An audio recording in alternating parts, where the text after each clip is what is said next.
नमस्कार, स्वागत है आपका आर्य न्यूज में। मैं हूं आपके साथ सुमन पाल।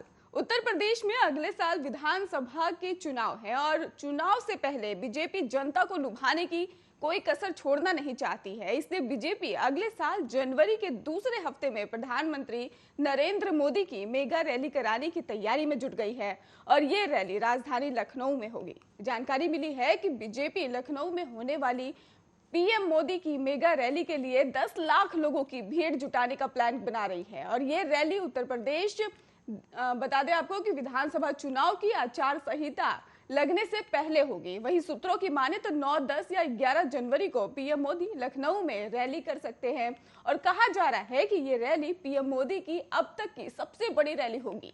यूपी बीजेपी की 19 दिसंबर से ही शुरू हो रही 6 क्षेत्रों में यात्राओं का समापन इसी दिन राजधानी लखनऊ में होगा और इस रैली को बीजेपी लखनऊ के डिफेंस एक्सपो मैदान में कराने की तैयारी कर रही है।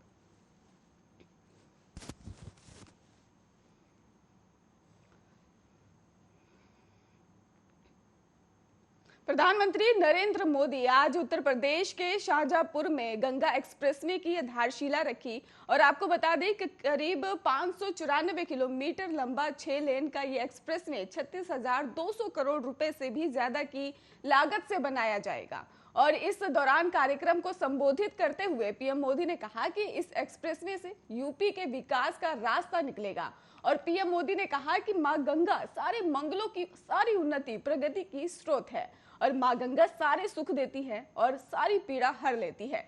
ऐसे ही गंगा एक्सप्रेस में भी यूपी की प्रगति के नए द्वार खोलेगा और आज आपको बता दें कि शाहजहांपुर में ही ऐतिहासिक अवसर है। आज यूपी के सबसे बड़े एक्सप्रेस में गंगा एक्सप्रेसवे का काम शुरू हो जाएगा और करीब 600 किलोमीटर लंबे इस एक्सप्रेसवे पर लगभग कई करोड़ रुपए का खर्च भी आएगा और पीएम मोदी ने कहा है कि यूपी को चलाने के लिए जिस दमखम की जरूरत है, जिस दमखम पर काम की जरूरत है, वो आज डबल इंजन की सरकार करके दिखा रही है और वो दिन दूर नहीं जब यूपी की पहचान वाले सबसे आधुनिक राज्य के रूप में होगी। और यूपी में आज जो आधुनिक आपको बता दें कि निर्माण जो हो रहा है ये दिखाता है कि संसाधनों का सही उपयोग कैसे किया जाता है, पहले जनता के पैसे का क्या क्या इस्तेमाल हुआ है और ये आप लोगों ने भली भांति देखा है, ऐसा कहना है प्रधानमंत्री नरेंद्र मोदी जी का। और उन्होंने ये भी कहा कि ये एक्सप्रेसवे वे मेरठ के बिजोली गांव के पास से शुरू होकर प्रयागराज के जुदापुर दांडू गांव तक जाएगा और ये एक्सप्रेसवे मेरठ हापुड़ बुलंदशहर के अलावा अमरोहा से होकर गुजरेगा। ये एक्सप्रेसवे संभल, बदायूं, शाहजहांपुर, हरदोई, उन्नाव, रायबरेली के रास्ते प्रतापगढ़ होते हुए प्रयागराज तक पहुंचेगा। एक्सप्रेसवे पूरी तरह से बन जाने के बाद ये राज्य की पश्चिम और पूर्वी क्षेत्रों को जोड़ने वाला उत्तर प्रदेश का सबसे लंबा एक्सप्रेसवे बन जाएगा। गंगा एक्सप्रेसवे पर शाहजहांपुर में करीब 3.5 किलोमीटर लंबी हवाई पट्टी का निर्माण किया जाएगा। यह हवाई पट्टी वायु सेना के विमानों को आपातकालीन उड़ान भरने और उतरने में सहायता देगी। इसके अलावा एक्सप्रेसवे के साथ एक औद्योगिक गलियारा बनाने का भी प्रस्ताव है। यह एक्सप्रेसवे 76 से होकर गुजरेगा और आपको ये भी बता दें कि ऐसे में भूमि अधिग्रहण का काम तेजी के साथ पूरा किया जा रहा है और प्रशासन का दावा है कि करीब 98% भूमि को अधिग्रहित कर लिया गया है।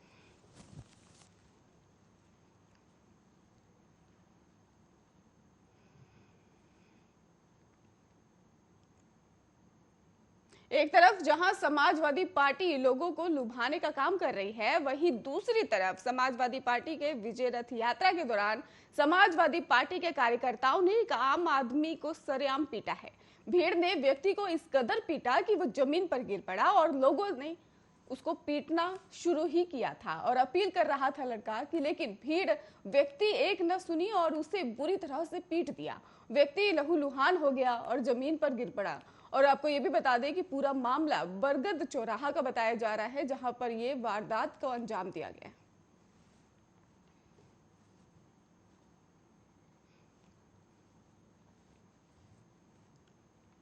केंद्र सरकार ने लड़कियों के शादी की न्यूनतम कानूनी उम्र को बढ़ाकर पुरुषों के बराबर करने का फैसला किया है। इसका मतलब है कि पहले लड़कियों ने शादी की न्यूनतम उम्र जो थी वो 18 साल थी, लेकिन अब इसे बढ़ाकर 21 साल किया जा सकता है और वही केंद्र इस फैसले का जहां कई लोगों ने स्वागत किया है, वहीं ओवैसी ने अपना गुस्सा जाहिर करते हुए कहा है कि मोदी सरकार की नीति बन चुकी है। उन्होंने अपने एक ट्वीट में कहा, महिलाओं के लिए शादी की न्यूनतम उम्र को 18 से बढ़ाकर 21 साल करने के प्रस्ताव को मोदी सरकार ने मंजूरी दे दी है और ऐसी मोदी सरकार की नीति बन चुकी है और इससे बेहतर करने की उम्मीद भी हम सरकार से करना छोड़ चुके हैं। उन्होंने आगे ये भी कहा कि 18 साल के लोग कानूनी तौर पर अनुबंध पर हस्ताक्षर कर सकते हैं, कारोबार चला सकते हैं, चुनाव में प्रधानमंत्री, सांसद, विधायक चुन सकते हैं, लेकिन शादी नहीं कर सकते। 18 साल की उम्र में भारत के नागरिक यौन संबंध बना सकते हैं और बिना शादी के साथ रह सकते हैं, लेकिन शादी नहीं कर सकते। 18 साल के किसी भी मर्द और औरत को शादी करने का हक होना चाहिए। इस पर उन्होंने क्वेश्चन मार्क लगाया है और इसके साथ ही उन्होंने ये भी कहा कि कानूनी तौर पर 18 साल की उम्र के लोगों को बालिग समझा जाता है और उन्हें अपने निजी जिंदगी को अपनी मर्जी से जीने का हक है। तो शादी के मामले में ऐसी रोक टोक क्यों है?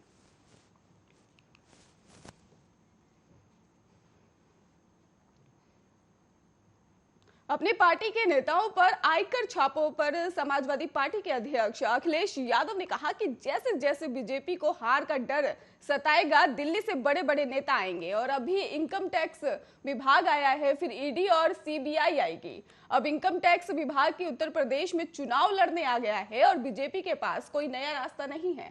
उन्होंने कहा कि जो भी सरकार के टकराएगा और उस पर मामले दर्ज होंगे। और सपा नेता ने यह भी कहा कि पश्चिम बंगाल के चुनाव में केंद्रीय एजेंसियों का मिसयूज हुआ और जनता ने जवाब दिया। अखिलेश यादव ने छापे की खबर आने के बाद एक प्रेस कॉन्फ्रेंस में कहा कि छापेमारी की कार्रवाई चुनाव को देखते हुए की जा रही है। उन्होंने पूछा कि इनकम टैक्स रिटर्न निकालने के समय क्यों नहीं देखा गया और सपा प्रमुख ने यह भी कह दिया कि पार्टी और नेता इससे डरने वाले नहीं हैं। आयकर विभाग की टीम ने शनिवार सुबह लखनऊ, मैनपुरी, मऊ में अखिलेश यादव के करीबियों और सपा नेताओं के घर और दफ्तरों पर छापेमारी की और मैनपुरी के मनोज यादव, लखनऊ में अखिलेश के पूर्व ओएसडी जैनेंद्र यादव और मऊ में ही सपा प्रवक्ता राजीव राय ने भी ठिकानों पर छापे की कार्रवाई की गई।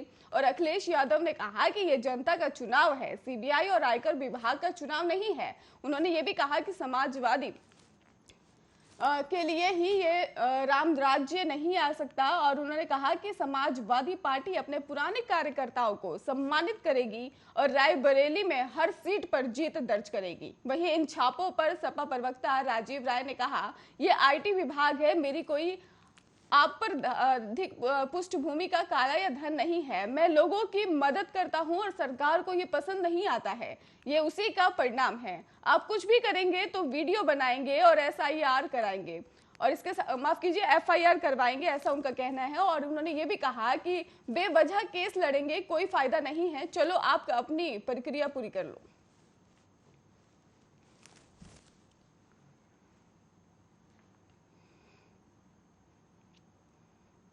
सीमा सुरक्षा बल ने पंजाब में भारत और पाकिस्तान की सीमा के पास एक ड्रोन को मार गिराया है।